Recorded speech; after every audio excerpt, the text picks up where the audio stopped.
Sexualité dans notre société. Je pense qu'on n'en parle pas assez. On devrait en parler plus, mais peut-être de manière différente qu'elle est traitée, notamment par les films. Je pense qu'on n'en parlera jamais suffisamment, pour autant que ce soit fait intelligemment. On en parle un peu trop, effectivement, pour mon goût. C'est trop tabou. Au travail, on n'en parle pas du tout, avec le conjoint, en famille. Et puis même entre amis, c'est pas franc, c'est trop caché. Il faut en parler assez vite. Quand on pense tous les problèmes qu'il y a maintenant avec cette jeunesse, c'est mieux d'en parler trop que pas assez. On n'en parle pas assez dans le sens prévention, dans le sens côté maladie sexuelle transmissible. Voilà.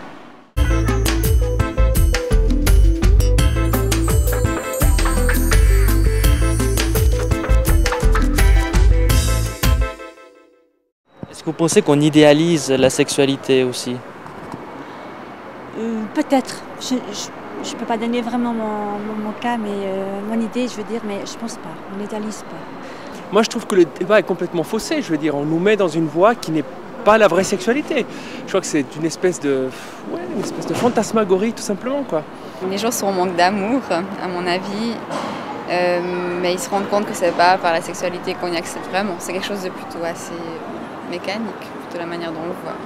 On a cette image du top modèle de la femme, du top modèle de l'homme, alors que chacun en nous a un côté qui plaît. Et du moment qu'on a un côté qui plaît, on est bon, on peut y aller. Il me semble que la télévision ne fait pas du bien non plus. Parce que si vous prenez votre poste de télé, vous ouvrez votre poste n'importe où, vous voyez n'importe quoi.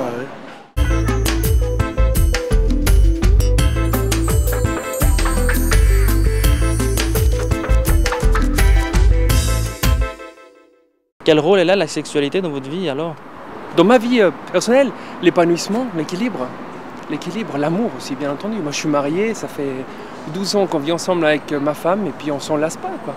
Non, là, vous demandez trop, là, vous rentrez dans les détails. Je ne peux pas vous répondre, ça, c'est ma vie privée. C'est une des illustrations de la relation avec mon partenaire. Ouais. Oh, c'est hyper important.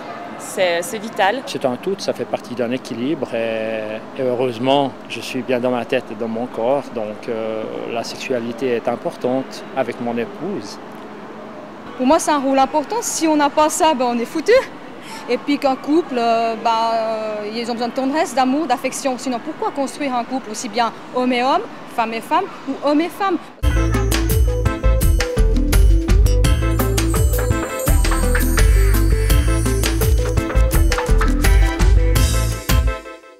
Si vous deviez résumer la sexualité en 3 mots, vous choisirez quel mot? C'est beau, c'est important et puis ce n'est pas un tabou du tout. La confiance. Donc je trouve qu'on doit avoir confiance dans un couple. La tendresse, l'affection. Et puis la communication. Je crois qu'on doit apprendre à vivre peut-être davantage avec notre âme qu'avec notre corps.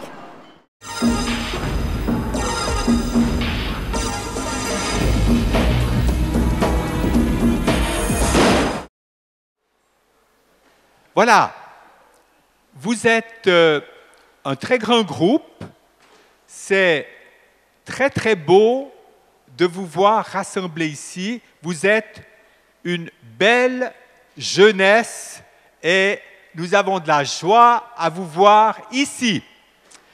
Je veux vous expliquer en quelques mots le déroulement de cet après-midi, mais avant, nous allons nous présenter, ma femme et moi, et vous dire quelques mots. Alors, je laisse ma femme présenter la famille. Alors, avec mon mari, on a eu 3 filles. Les 3 filles sont actuellement mariées. On a 3 beaux-fils extraordinaires. Et maintenant, on a 11 petits-enfants. Donc, on est parents et grands-parents. Et je vous assure que c'est un métier extraordinaire. Pour dire encore quelques mots de plus, je suis pasteur. Denise a toujours travaillé avec moi, depuis 40 ans maintenant. J'ai été pasteur à la vallée de Joux, 12 ans. Vous savez, il y a un très beau lac là-bas. Et puis j'étais pasteur aussi de la paroisse de la cathédrale à Lausanne pendant 15 ans. Et en dessus de Lausanne, pendant 10 ans au Mont.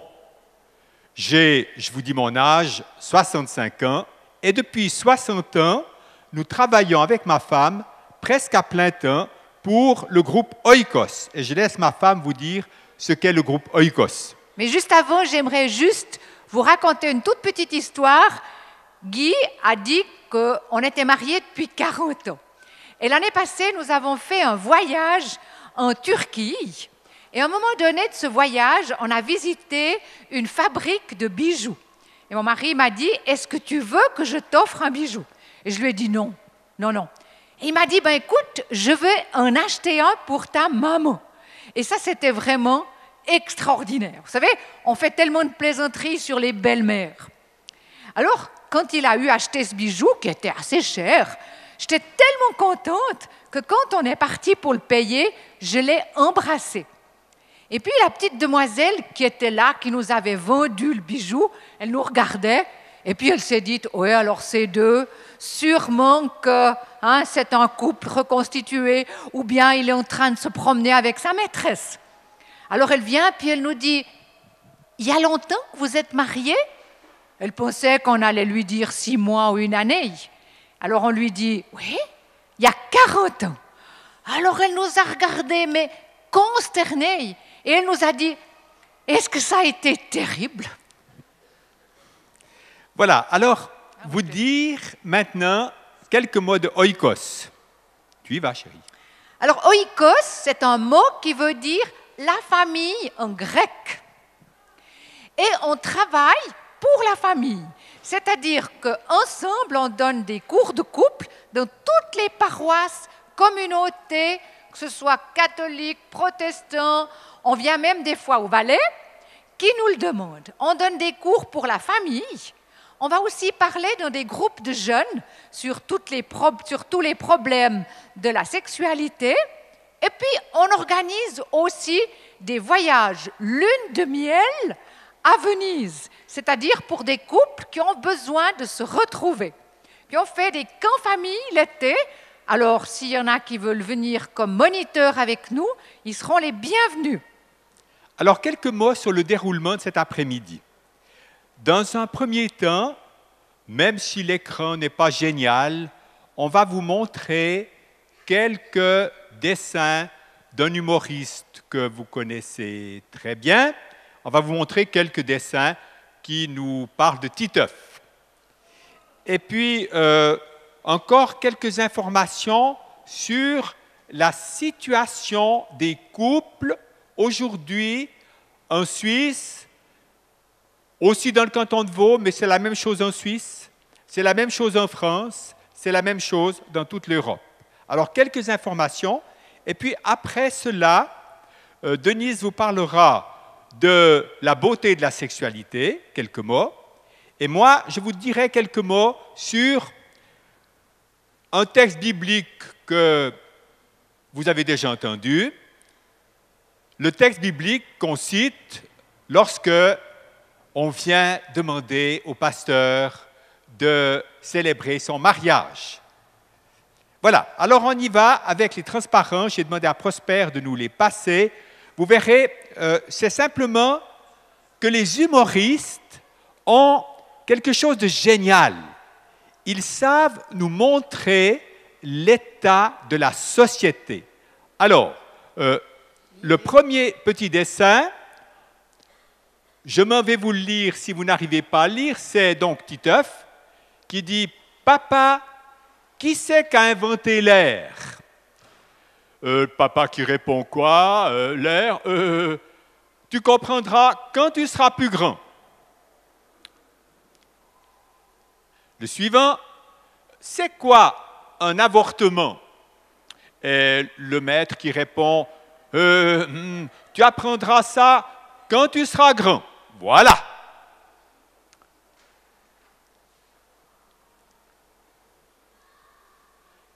Comment on attrape le sida? C'est la maman qui est en train de repasser. Tu peux le mettre un peu plus haut, Prosper. Alors, la maman répond, tu sauras ça plus tard, Titeuf. pourquoi Dieu il a créé l'école? Ah, ça t'es un peu petit pour comprendre.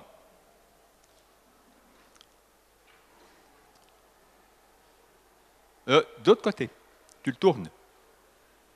Tu tournes le transparent, toi. Voilà. Vous n'arrivez pas à lire, hein, parce que voilà. Pourquoi tu peux enlever tes dents, mémé?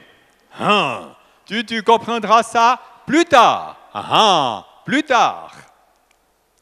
Maîtresse, c'est quoi une pute? Tu apprendras ça plus tard, Titeuf.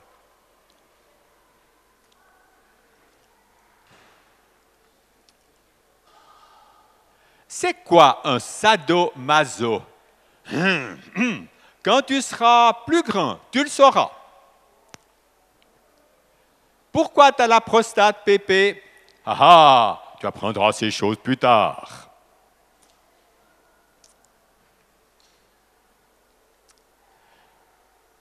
C'est quoi une érection?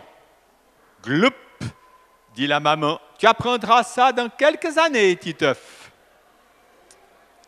Et Titeuf qui conclut, ben les mecs, on n'est pas sortis de l'école. Je crois que Titeuf nous montre une chose qui est évidente, c'est que l'information sur la sexualité, et on a eu de la joie d'entendre ce matin le professeur Joyeux et sa femme, l'information sur la sexualité, quoi qu'on en pense, eh bien, elle est très, très mauvaise. Alors maintenant, j'aimerais que Denise vous donne une première information sur la beauté de la sexualité. C'est vrai qu'il y a beaucoup de jeunes qui pensent, peut-être pas vous parce que vous êtes des jeunes fantastiques, mais il y a beaucoup de jeunes qui pensent que Dieu, il nous enquiquine, il nous empêche de faire ce qu'on veut. Il a des exigences et puis on aimerait être plus libre. Alors moi j'aime bien dire aux jeunes, c'est une grosse erreur. Quand Dieu a créé l'homme et la femme, il les a créés avec leur sexualité.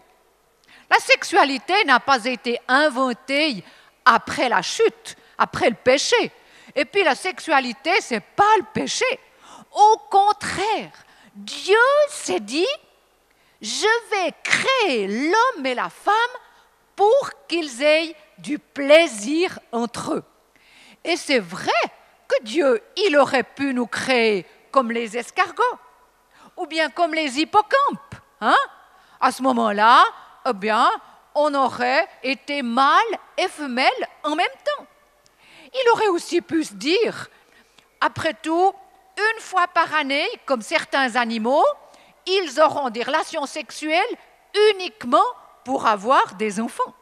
Mais non, Dieu, il nous a créés pour la joie d'être ensemble, hommes et femmes. Il aurait aussi pu nous créer absolument de la tête jusqu'aux pieds, tout à fait la même chose. Ce matin, on nous disait que les hommes, ils ont des mains qui sont aimantées. Pourquoi? Ben, c'est vrai que les hommes, ils aiment toucher le sein de leurs femmes ou le sexe de leurs femmes. Eh bien, Dieu, il aurait pu faire tout à fait différemment. Il aurait pu faire qu'on n'ait aucun plaisir à se caresser. Mais il nous a créés avec des parties de notre corps qui sont sensibles. Et c'est vrai que si je caresse quelqu'un sur l'épaule ou si un homme caresse sa femme sur sa poitrine, elle n'aura pas la même impression. Et c'est Dieu qui nous a créés ainsi. Alors ce que j'aimerais vous dire, et ça c'est génial, c'est que si vous avez des problèmes dans votre sexualité, eh bien, on ose en parler à Dieu. Au lieu d'avoir honte, osons demander des explications. Moi, je sais que les jeunes de votre âge ont des problèmes souvent de masturbation. Et tellement souvent, les jeunes sont complètement paniqués, culpabilisés. Au lieu de pouvoir dire « Seigneur, tu m'as créé, tu connais les besoins qu'on a, tu sais que j'ai des désirs, que je dois me retenir, tu me connais, alors aide-moi dans tous tous ces problèmes. Et c'est fantastique. J'aimerais vous dire, Dieu a voulu la sexualité. La sexualité, c'est beau. Tellement de gens disent, ah, la sexualité. Et tellement de jeunes pensent que nous, à notre âge, on dit, quelle horreur. Alors moi, j'aimerais vous dire que vivre ensemble en tant que couple et avoir des relations sexuelles dans le couple, c'est quelque chose qui est extraordinaire. J'aimerais maintenant vous montrer encore un dessin d'humoriste. Prosper, c'est le premier, là, oui.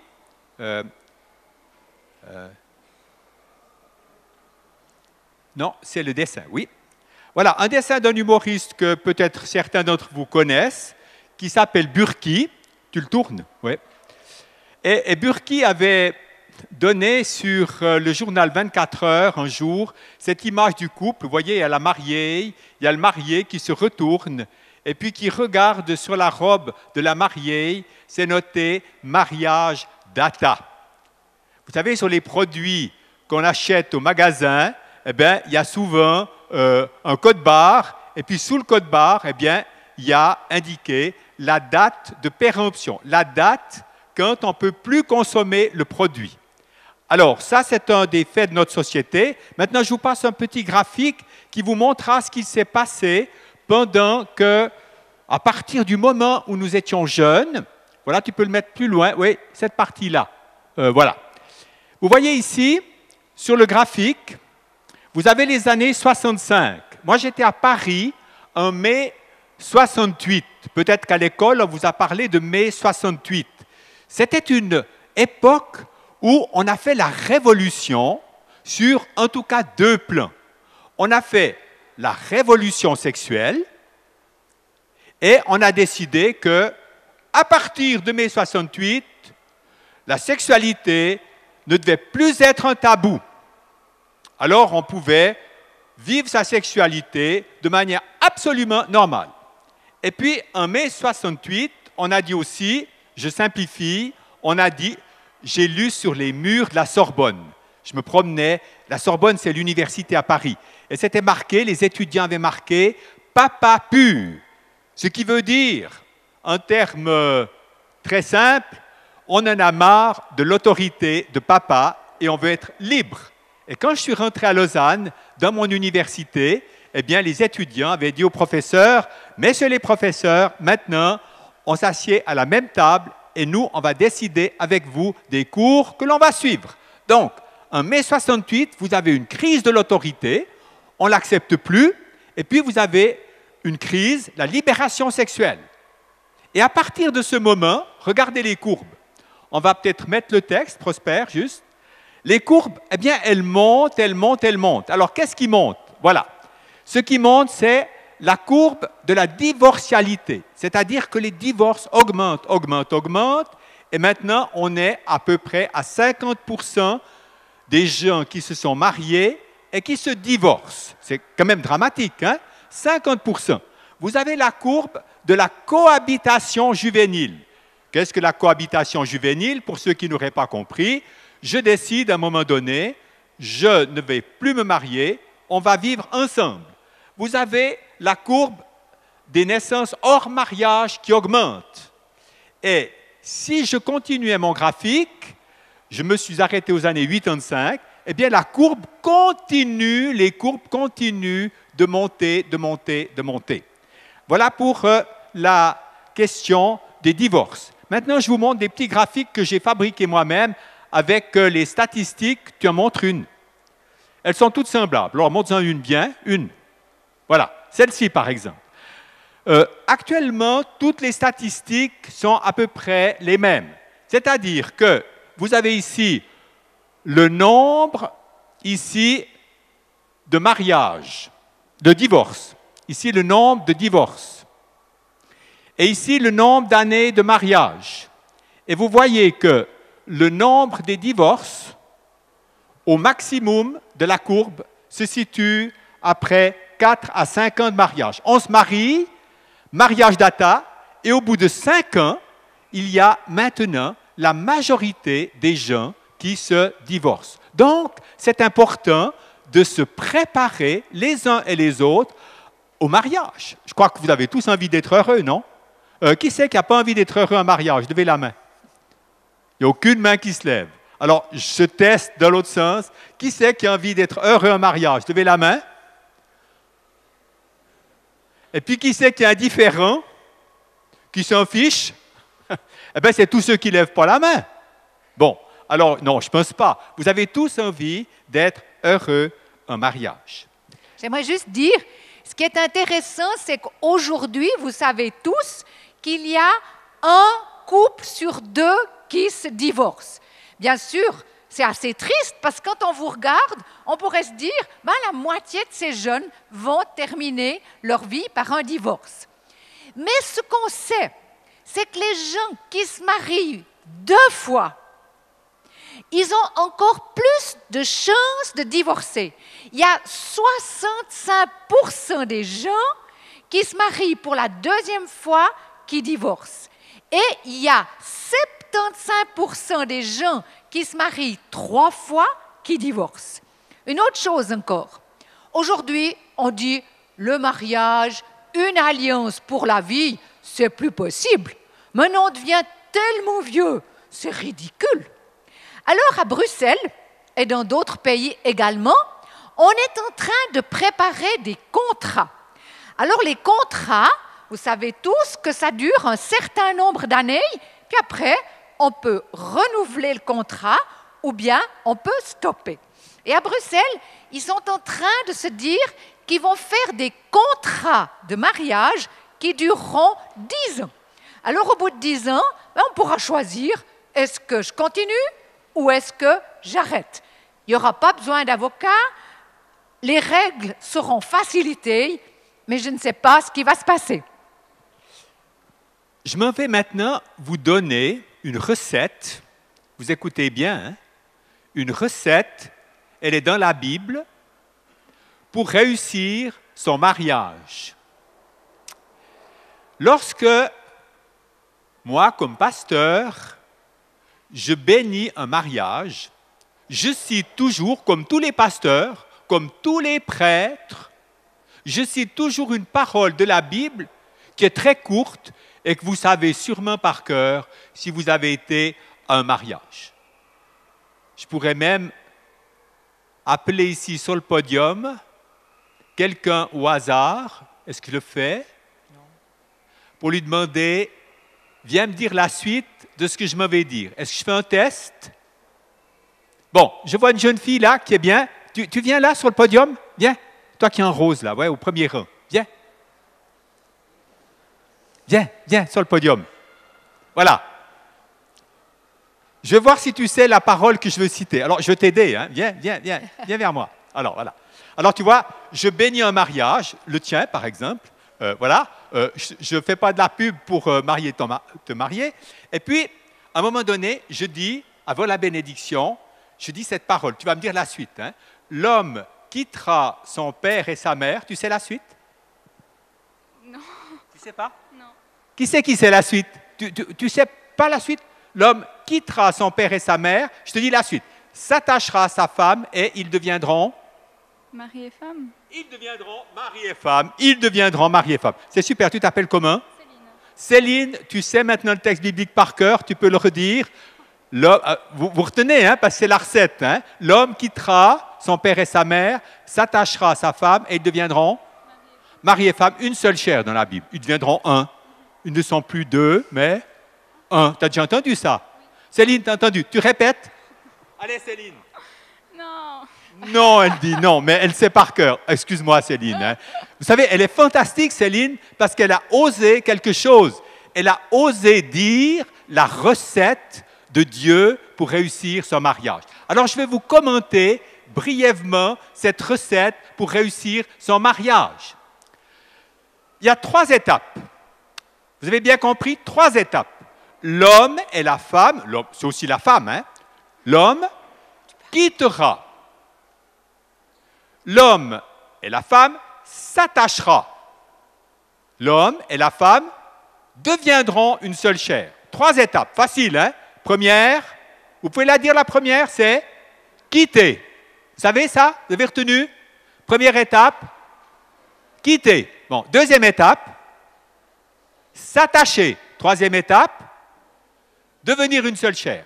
Alors, je veux vous parler maintenant brièvement de la première étape, l'homme quittera son père et sa mère. Vous savez comment les sociologues, c'est pas moi, hein? Les sociologues, c'est les spécialistes qui se penchent sur la société, comment ils appellent votre génération. Et la génération d'ailleurs, juste au-dessus de vous, vous êtes, pardonnez-moi, hein, ce n'est pas une injure, ce n'est pas moi qui ai dit, c'est les spécialistes. Vous êtes la génération kangourou. Alors, qu'est-ce que ça veut dire? Eh bien, aujourd'hui, ceux qui se penchent sur l'adolescence ont découvert qu'on reste adolescent dans sa tête souvent jusqu'à 28, 29. Certains vont même jusqu'à dire passer 30 ans. Qu'est-ce que ça veut dire? Ça veut dire que, disent les sociologues, qu'on se libère de la tutelle, de l'autorité de papa et de maman dans beaucoup de domaines. Les jeunes aujourd'hui vivent ensemble très vite, mais sitôt qu'il y a un problème, ils sautent dans la poche de maman kangourou. Papa, maman, ça ne va plus, s'il te plaît, aide-moi financièrement, matériellement, psychologiquement. J'ai lu un article il n'y a pas longtemps, c'était, je crois, dans une revue, était-ce Paris Match, je ne sais plus, un article très intéressant où on disait aussi de votre génération, enfin, celle un peu en dessus, c'est la génération des kidultes. Kidultes. De l'anglais kid qui veut dire enfant et adulte qui veut dire adulte. Alors, vous êtes un mélange, enfin, la génération suivante est la génération des kidultes. Donc, aujourd'hui, c'est dire que les spécialistes qui se penchent sur la jeunesse disent, ben, c'est très dur aujourd'hui, et ce n'est pas de votre faute, hein, c'est très dur aujourd'hui de vivre cette première étape pour un mariage heureux, quitter papa et maman. Alors, on va peut-être juste faire intervenir ma femme pour qu'elle vous dise combien de couples nous avons reçus. Cette année, on a eu 120 entretiens de couple, l'année passée 190. Combien d'entretiens de couple où la difficulté est quitter papa et maman? Tu veux dire quelque chose à ce sujet? Oui, c'est vrai que, mais je pense que vous le savez, très souvent, les jeunes filles ont de la peine à quitter leurs parents. Elles vont poser des questions à leur maman et souvent les parents passent avant le mari. Et à la campagne, c'est exactement le contraire. Parce qu'on a la ferme, c'est plutôt le mari qui a de la peine à quitter ses parents. Et alors, il y a des jalousies. Il y a le mari qui dit, mais j'en ai marre, ma femme, elle va toujours retrouver ses parents.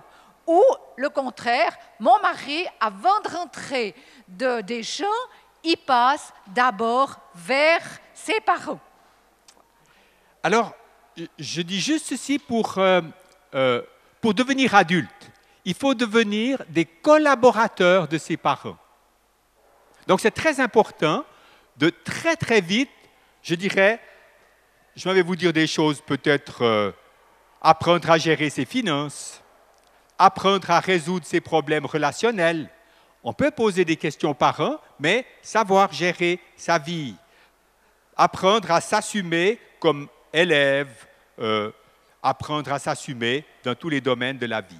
La deuxième étape, c'est l'étape dans laquelle vous pouvez déjà être, c'est l'étape de s'attacher. Je crois que beaucoup de couples qui viennent chez nous aujourd'hui remarquent que la femme en général le dit, eh bien ce qui manque de notre couple, c'est qu'on n'a pas d'amitié, on n'a pas de communication. Donc vous devez apprendre à vous attacher, à développer l'amitié. L'amitié, ça s'apprend.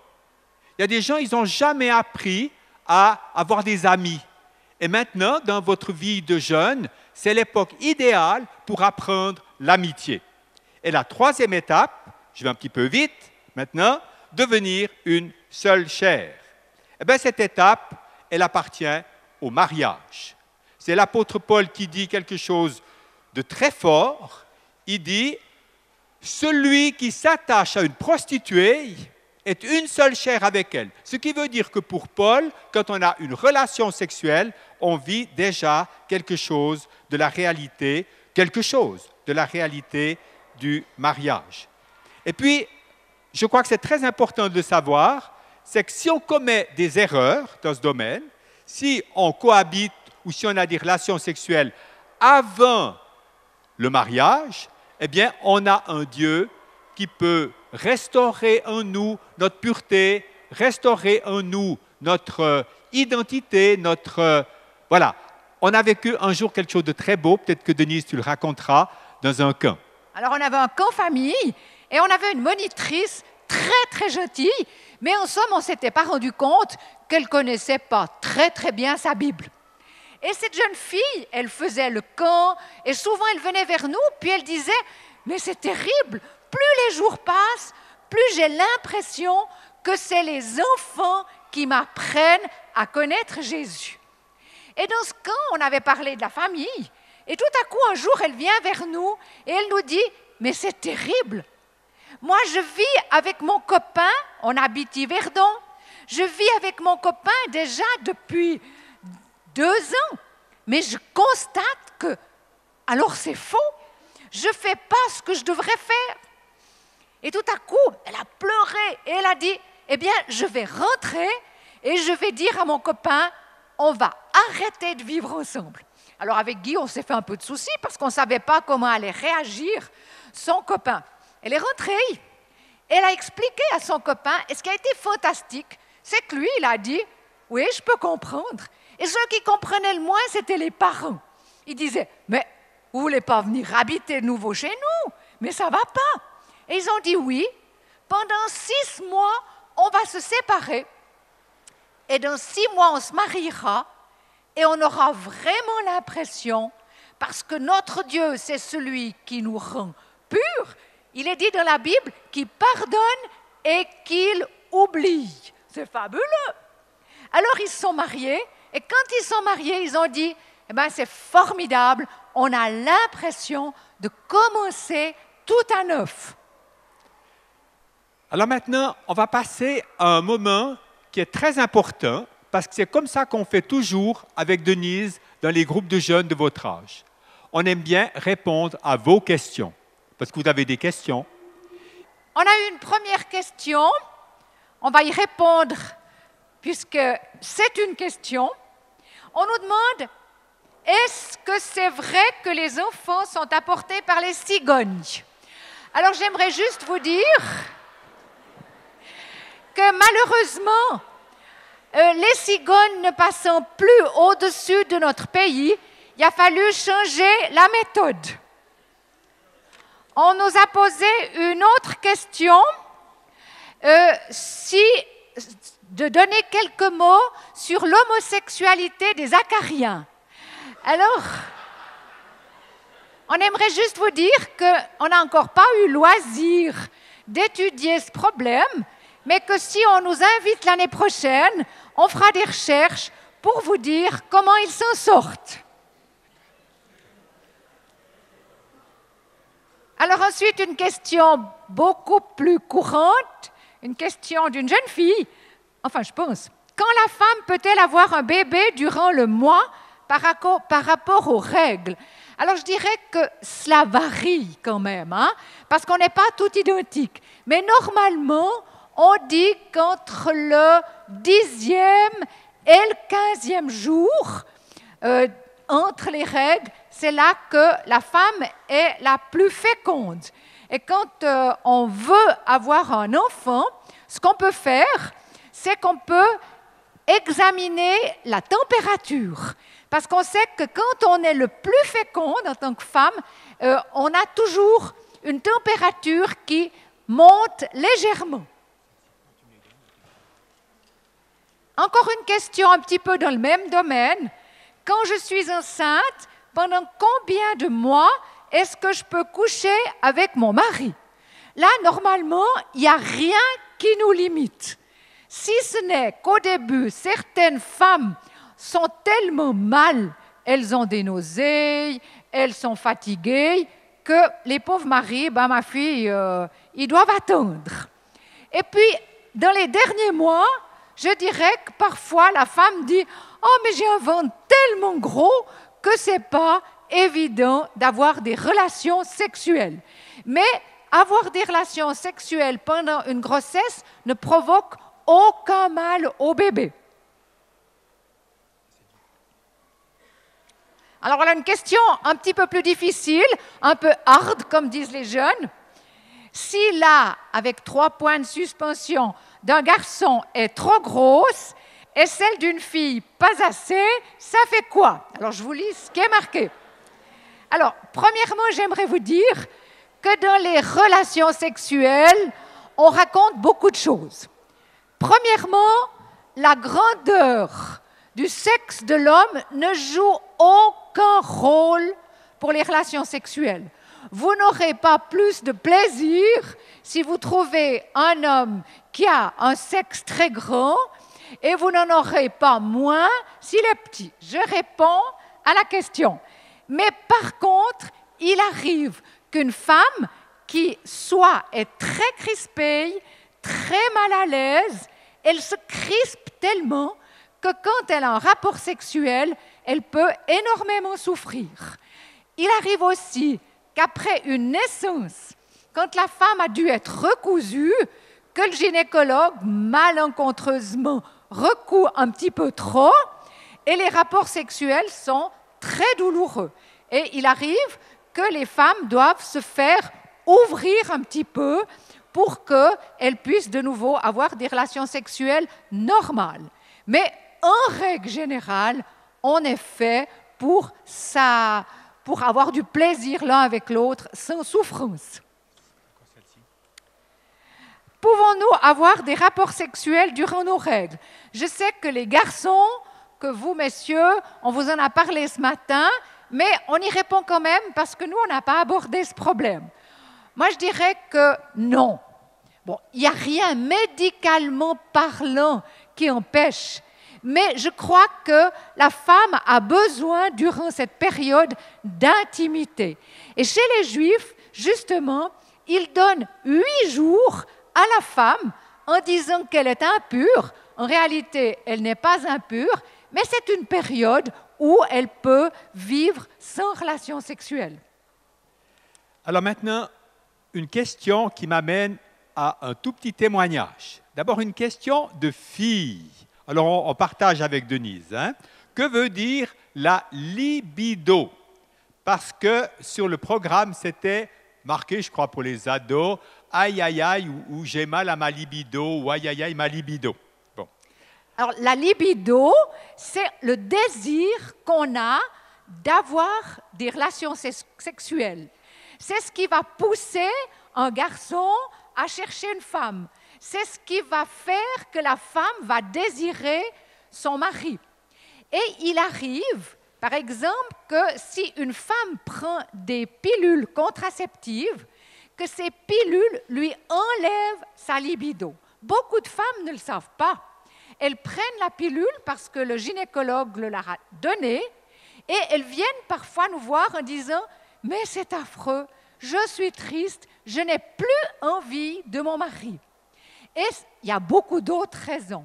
Mais c'est une des raisons qui fait que parfois, une femme n'a plus envie